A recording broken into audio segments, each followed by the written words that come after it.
వాడు చేయి నరికేశాడన్నా, వాడు వదలొద్దన్నా, వాడు వేసేయన్నా, వాడికి ఎంత ధైర్యం అన్నా, మనవాడు చేయి నరికేశాడా, వదలొద్దన్నా, అన్నా వాడు అంత చూడు.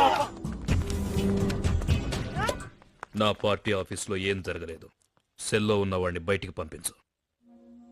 సార్, నా కళ్ళ ముందే మీ వాడు చెయ్యి నరికాడు సార్. ఏం జరగలేదన్నానుగా, వాడిని వదిలేయ్. స్టేషన్లో ఏమైనా జరిగితే మన ఇద్దరికి ప్రాబ్లం సార్.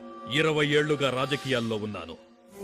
ఎవణ్ణి ఎక్కడ ఏం చెయ్యాలో నాకు తెలుసు.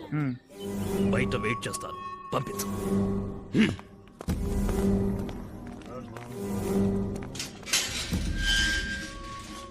నీ మీద ఏ కేసు లేదు, నువ్వు వెళ్ళొచ్చు.